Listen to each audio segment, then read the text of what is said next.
Welcome to the lecture series on CFD, Part 2. This is Lecture 30 on direct numerical simulation of turbulent flows. This lecture starts with an introduction to direct numerical simulation, or DNS, of turbulence. First, the requirements for grid spacing and time step size to resolve all length and time scales in a turbulent flow are explained. Next, the required properties of discretization methods used in DNS are discussed. Numerical methods suitable for DNS and the applicable boundary conditions are also discussed.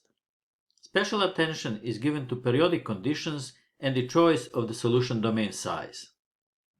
DNS is not a tool for daily engineering work on design and optimization of flow devices because it requires substantial computing resources. How is DNS used in research and development is therefore discussed in detail. This is supported by presenting results from 3 application examples. Simulation of turbulent flow in a pipe at bulk Reynolds numbers up to 612,000. Simulation of turbulent flow around a sphere at Reynolds number of 5,000.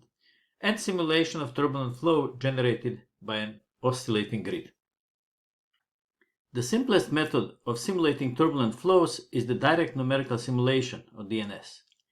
This means solving the unsteady, three-dimensional Navier-Stokes equations with spatial grid and time steps which resolve all turbulence scales. No modeling assumptions or additional equations are needed. We just solve equations for free velocity components and pressure. Some special methods for special situations solve only 2 equations. DNS is the most accurate simulation approach, equivalent to a single realization of a laboratory experiment, providing all information about the flow. However, DNS is also the least practical approach, not suitable as a tool for design and optimization in engineering practice. The computing effort increases over proportionally as the Reynolds number increases. Because in most engineering applications Reynolds numbers are very high, one cannot afford to use DNS to simulate the flow. DNS produces far more information than engineers need. In most applications, engineers usually need to assess integral quantities, like forces on bodies, drag and lift, heat fluxes or heat transfer coefficients at walls, etc. Let us first discuss the requirements for grid and time step resolution when attempting a DNS of a turbulent flow. DNS is often used to study flow physics in a small part of the actual flow domain, for example, a part of a boundary layer, channel or pipe, especially when studying fully developed flows. The size of the solution domain must be a few times the integral scale, L, the distance over which the fluctuating components of the velocity remains correlated. A valid DNS must capture most of the kinetic energy dissipation, which occurs due to viscosity on the smallest scales. Thus, the spatial grid spacing must be on the order of a viscosity-determined scale called the Kolmogorov scale, eta equal nu cubed divided by epsilon to the power of 1/4.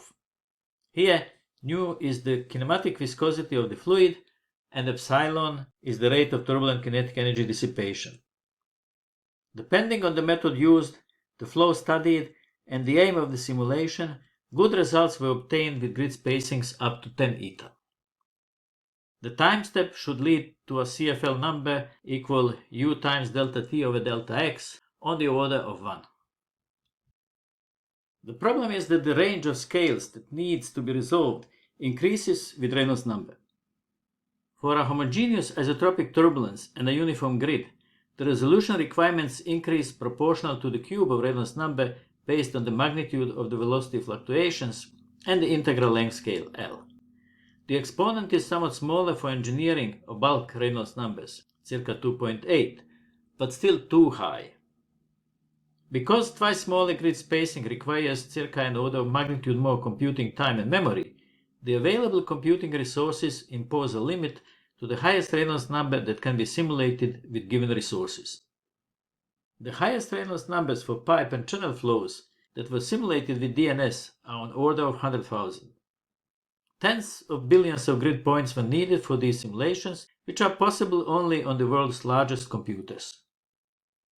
In many engineering flows, Reynolds numbers are 3 orders of magnitude higher. In flows around cars, airplanes, or ships, Reynolds numbers up to 10 to 10 may be encountered, which is obviously out of reach of DNS. Let us now turn attention to discretization methods used in DNS. The order of a discretization method does not have the same meaning in DNS as in computation of steady-state flows. Because turbulent flows are highly unsteady and vertical, it is important how accurately the discretization method represents waves. The shortest wavelength, or the highest wave number, that can be resolved on a given grid with spacing delta x corresponds to the wave number k max equal pi divided by delta x. On a uniform grid, the velocity field can be represented in terms of a Fourier series. Consider a single Fourier mode f equal e to the power of I kx. Its exact first derivative and second order central difference approximation are given by these expressions. By comparing the two expressions, we see that the blue framed part represents the effective wave number resulting from discretization. The effective wave number of the fourth order central dissonance approximation, see slide 5 of lecture 5, is given by this expression. For low wave numbers corresponding to smooth functions, the effective wave number of the second order central difference approximation can be expanded in a Taylor series as follows. The difference between the exact and the effective wave number is given by the blue framed part, which represents the discretization error of the approximation. It clearly shows the second order of the approximation because the error is proportional to grid spacing squared. In any computation, wave numbers up to k max equal pi divided by delta x may be encountered. The magnitude of a given Fourier coefficient depends on the function whose derivatives are being approximated. Smooth functions have small high wave number components, but rapidly varying functions give Fourier coefficients that decrease slowly with wave number. Effective wave numbers for the second and fourth order central difference approximations of the first derivative, normalized by k max equal pi divided by delta x, are shown in this figure. Both schemes give a poor approximation if the wave number is larger than half the maximum value. More wave numbers are included as the grid is refined. In the limit of small grid spacings, the function is smooth relative to the grid. In this case, only small wave numbers have large coefficients, and these are well resolved.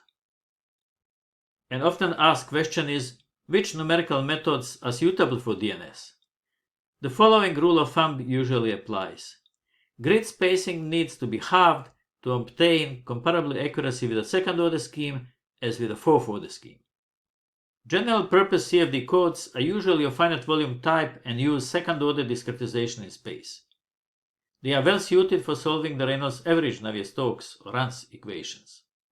They can be also used for DNS, but require high quality, locally refined grid and small time steps, as implied by the above rule of thumb.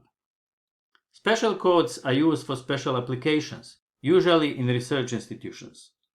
Spectral methods and high-order finite difference methods, or fourth or sixth order, are used for studying physics of turbulence in simple geometries with periodic boundary conditions. Mixed spectral elements of spectral finite difference, etc., have been developed for special situations. Most general-purpose CFD codes use second-order fully implicit solution methods.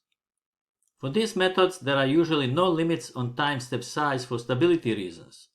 The time step is chosen by considering only accuracy requirements, that is, such that CFL is around 1.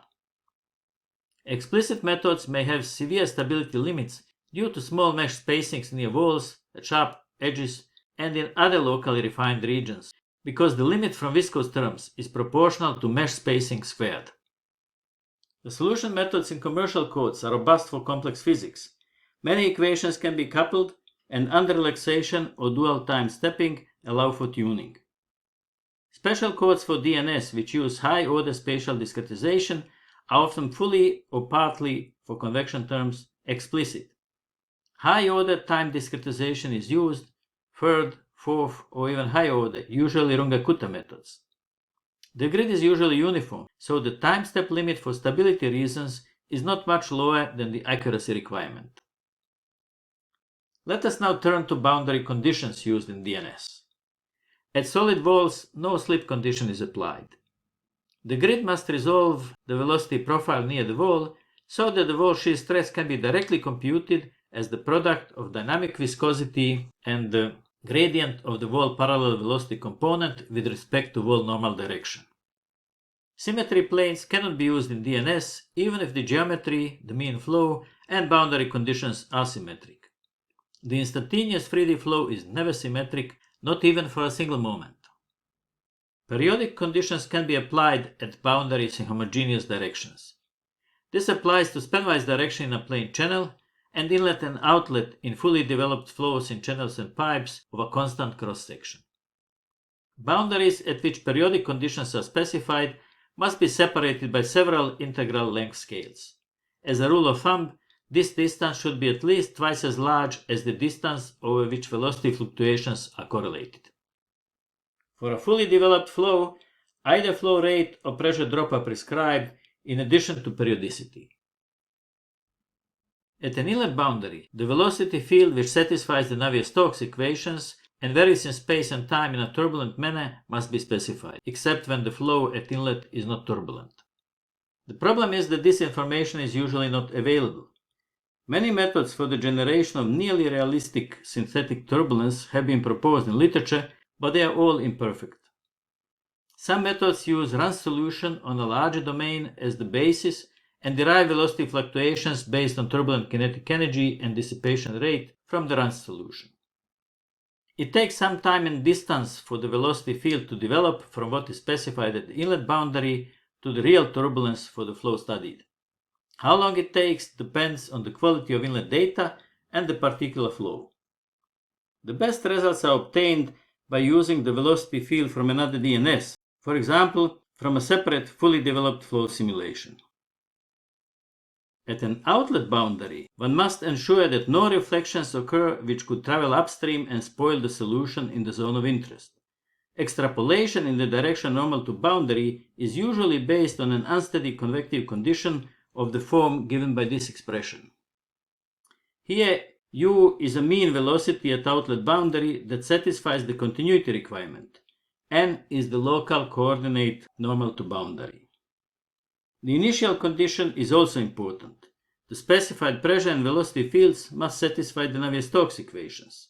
In the case of an imperfect initialization of a DNS, it takes some time before the flow becomes properly turbulent, usually one or more integral timescales, for example, until the fluid entering the solution domain at inlet has reached the outlet. Often one performs first a simulation across a grid and uses that solution to initialize the fields on the finer grid. This shortens the development time on the fine grid. An often asked question is, what is DNS used for? DNS produces all details of the flow, velocities and pressure, possibly also temperature and other scalar variables, at many discrete points distributed over the flow domain at many time instants. This enables both flow visualization and statistical analysis. For example, computing mean values, variances and covariances, triple correlations, two-point correlations, etc. An important feature of DNS data is that one can compute from it all terms in equations used in turbulence models, including quantities that either cannot be measured at all or not with sufficient accuracy. This wealth of information can be used to develop a deeper understanding of the flow physics and turbulence phenomena or to improve Run's or LES turbulence models. Recent DNS are reaching the lower range of high Reynolds number flows so that some findings can be extrapolated to engineering flows at still higher Reynolds numbers. Some examples of topics studied with DNS are shown in the following slides.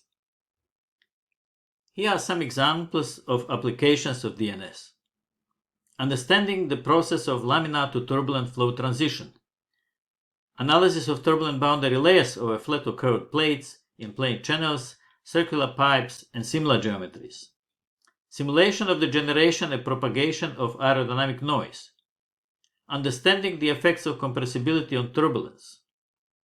understanding the interaction between combustion and turbulence, controlling and reducing drag on a solid surface, and flows at low Reynolds numbers, micro devices, etc. Many times, DNS pointed out problems with experiments. When experiments were carefully repeated, a better agreement with DNS was obtained. Here are two examples. Turbulence intensities from a DNS of turbulent channel flow by Kim et al. In 1987 did not agree with experiments by Kreplin and Eckermann from 1979. Experiments by Alfredson et al. In 1988 and Naqvi and Reynolds in 1987, in which velocity gradients near wall were measured more accurately, agreed well with DNS results. In a DNS of backward facing step by Lee and Moyne in 1994, velocity profiles after recirculation returned to log low only after 19 step heights downstream of the step. Experiments by Westphal et al. And Kim et al. In 1984 and 1978 and Adams et al. In 1984 suggest recovery to log low shortly after the end of recirculation zone, that is 6 steps heights downstream of the step. Detailed experiments by Jovic and Driver in 1994, in which friction velocity was not derived from Clauser chart but measured, confirmed the DNS was correct. DNS can be performed under boundary conditions which at present cannot be realized in experiments, but which may lead to important insight into some turbulence features. The application of DNS to study turbulence control is one such area of research. Here are two examples. In a DNS by Choi et al. In 1994, blowing and suction through the wall in the direction opposite to wall normal velocity at y plus equal 10 reduced the drag by about 25%. Moyne and Bewley in 1995 used optimal control theory for blowing and suction at the wall in a DNS of channel flow, which yielded 57% drag reduction. The flow relaminarized. The knowledge gained from such numerical experiments can be used to optimize control mechanisms which might be possible to realize in practice. Extrapolation from DNS to flows at high Reynolds numbers is often possible, at least for the mean flow and second-order statistics. Let us now look at some examples. Professor Sergio Pirozzoli and his team have conducted an extensive study of turbulent flows in a pipe at bulk Reynolds numbers based on mean axial velocity up to 6.12 times 10 to 5. They used a second-order finite difference discretization of the Navier-Stokes equations with a staggered arrangement of variables on a polar cylindrical grid and a third-order Runge-Kutta method for time advancement. The grid was non-uniform in the radial direction and had 30 grid points below y plus equal 40, with the first grid point at y plus equal 0.05. The main parameters from simulation are listed in this table.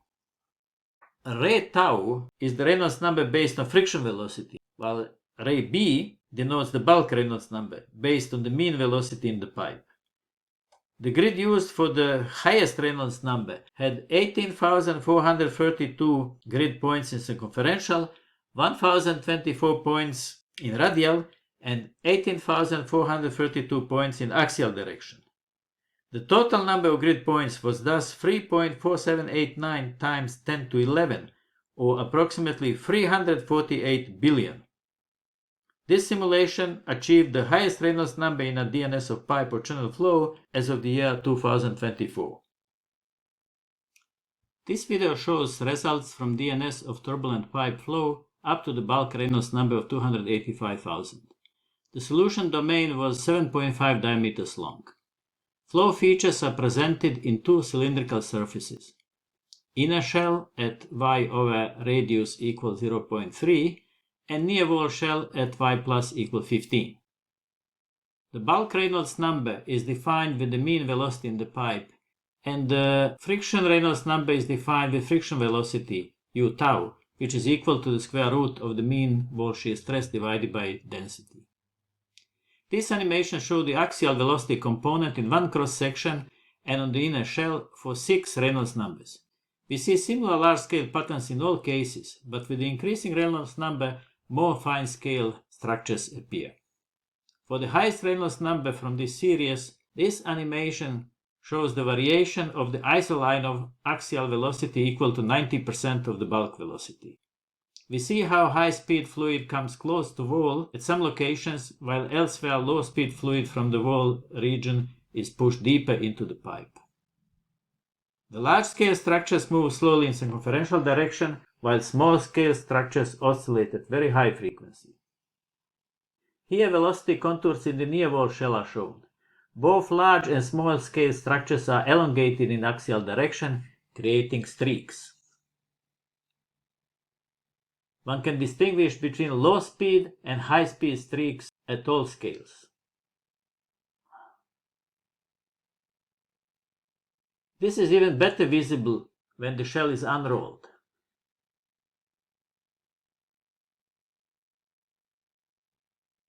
This distance corresponds to 100 Wall units, and we see that small-scale structures are on the order of 10 Wall units, but significantly longer.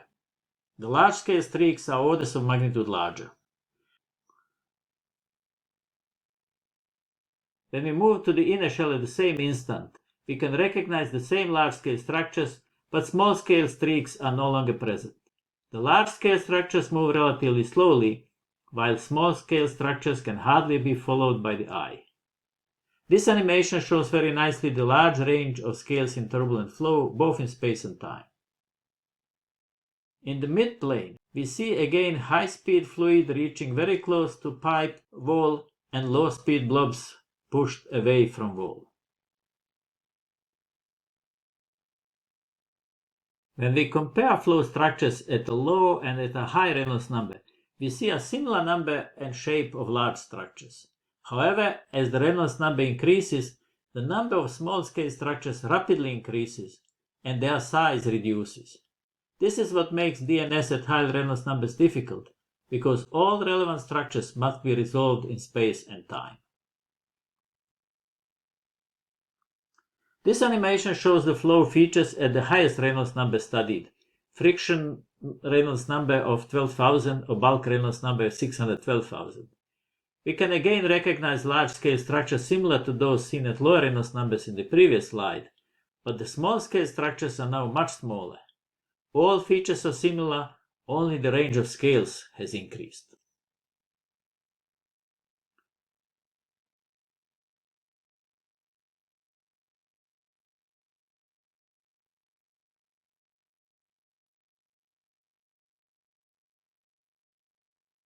This slide shows the distribution of the axial velocity component in one pipe cross-section at rate tau equals 6,000 on the left and rate tau equal 12,000 on the right. Shown is the instantaneous field at one instant on the left and the time averaged field on the right. It is amazing to see that the time averaging of thousands of seemingly random distributions of axial velocity components visible in instantaneous plots produces perfectly concentric circular isolines of the time averaged axial velocity. This confirms that turbulence is not just random, chaotic fluctuation in time and space. There is order in that variation, even though it is hard to believe when one sees the instantaneous field. These two plots show profiles of the axial velocity component across the pipe at rate tau equals 6,000 on the left and rate tau equals 12,000 on the right.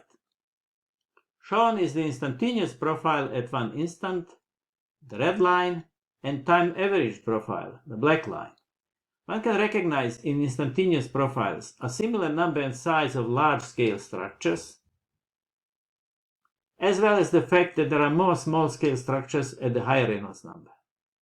We also see that the instantaneous velocity locally differs substantially from the time average value, indicating both positive and negative fluctuation components. These plots show time average velocity profiles normalized by the bulk velocity. Data of flow case DNS-E are compared with data from experiment, superpipe from Princeton University, at rate tau equals 3,328 and 3,334 in the left plot, and data of flow case DNS-F compared with superpipe data at rate tau equals 5,411 and 6,617 on the right. The agreement between DNS and experiment is excellent. We see from these plots that the gradient at wall is higher when the Reynolds number is higher. If the flow were laminar, we would have a parabolic velocity profile with the value 2.0 at the pipe axis and a much smaller gradient at pipe wall. This plot shows radial profiles of scaled time-averaged axial velocity component at different Reynolds numbers. See slide 19 for column up. Black line represents the highest Reynolds number, 612,000 bulk Reynolds number. The dashed line represents the logarithmic fit. The inset shows the deviation of profiles from the above logarithmic distribution. Only at the highest Reynolds number there is a wide range of I plus with a logarithmic distribution, where the discrepancy is very small. This indicates that the log law of the wall strictly applies only to high Reynolds numbers. This slide is about DNS of flow around sphere at Reynolds number equal 5000. This photograph shows a snapshot of dye distribution in an experiment. Dye was injected through two holes, one at 70 degrees and one at 110 degrees from the upstream stagnation point. We see Kelvin-Helmholtz instability, which leads to a turbulent wake, while the surrounding flow is laminar, when viewed from the coordinate system attached to the sphere. The sphere was in experiment towed through a quiescent water by a carriage in a towing tank. The plot above shows the azimuthal component of computed instantaneous vorticity in a DNS. The similarity is obvious. This plot here shows a streamline within the recirculation zone in a time-averaged flow field. Symbols indicate points at which the invariance of the anisotropy tensor Bij, defined by this expression, are evaluated. Ui are fluctuations of the velocity around mean values, and delta Ij is the Kronecker delta, equal to 1 if I equal j and 0 otherwise. The same symbols are located in the Lumley invariant map. The two axes of this diagram represent the second and the third invariant of the anisotropy tensor, defined by these expressions. The dashed lines in the diagram show the possible states of turbulent flow. If the invariants of the anisotropy tensor are evaluated at every grid point, all points should fall between dashed lines in this diagram. The corners of this map define one-dimensional, two-component isotropic, and fully isotropic turbulence. These two lines define axisymmetric turbulence, and the third line represents two-component turbulence. These 2 points, which are within the shear layer, fall close to the line representing two-component turbulence. Further along this line, the turbulence states are closer to the line representing axisymmetric turbulence. The closer we come to the reattachment zone, the more isotropic turbulence becomes. Most points are clustered close to this corner. One may ask, where is the entrance into this map when the flow upstream and around the wake is laminar? It is this point. Fluctuations are largest in axial direction within this part of the shear layer, developing gradually to fully three-dimensional turbulence. In section 10.241 of the book, a DNS of spatial decay of grid turbulence was presented. In that study, grid motion was modeled because at that time a faithful simulation of such an experiment was not possible. Nowadays, it is easy to perform such a simulation by moving the whole mesh using methods presented in lecture 26. Simpson-Tastasisian plot software was used to simulate an experiment in which a grid with dimensions shown in these plots is moved in an oscillatory manner in z direction. An infinite grid in x and y direction is assumed, and we are simulating a subdomain including 3 openings in each direction. Fluid is water and it is at rest away from the grid, which moves at a frequency of 5 Hz and an amplitude of 10 mm according to this expression. This plot shows the longitudinal section through the polyhedral grid and a detail from the mark zone around one grid bar. This plot shows the instantaneous velocity field in the center plane shortly after the direction of grid motion has reversed from left to right to right to left. We see that the bar is displacing fluid ahead of it and sucking fluid from behind. These are the remains of jets through the grid openings from the motion in the opposite direction. Fluid motion decays with distance from grid, but some blobs keep moving further than the others, as indicated by these marked areas. Grid geometry has a strong effect on turbulence properties, sharp or rounded edges, width and thickness of bars, etc. This plot shows the instantaneous velocity field in one cross-section behind the grid. Plotted is the projection of velocity vectors onto the section plane. A large number of vortexes of different sizes can be identified. The integral scale corresponds to the grid opening, here 10 mm, while the smallest eddies have diameters much smaller than 1 mm. The kinetic energy of flow introduced by grid motion is transferred via energy cascade from large to smaller eddies until the Kolmogorov scale is reached, where the energy is dissipated into heat. This is why turbulence decays with distance from the mean grid position. These animations show the variation of vorticity component orthogonal to the section plane for the longitudinal section on the left and for cross-section on the right.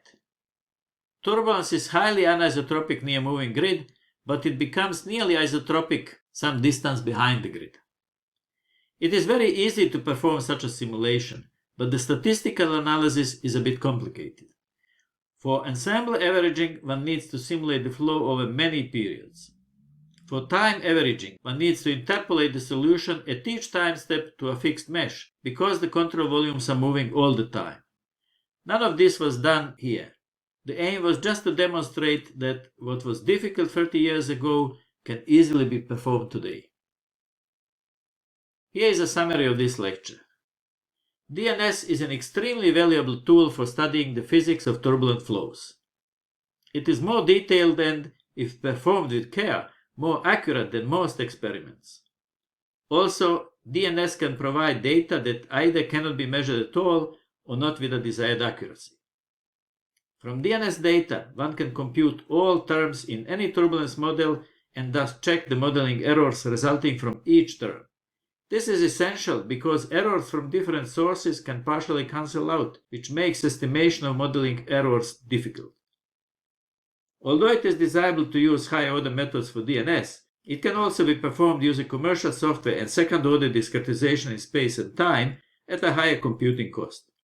However, commercial software offers a greater range of usable geometries, grids, and boundary conditions, while most CFD codes using high-order discretization are limited to simple geometries and boundary conditions.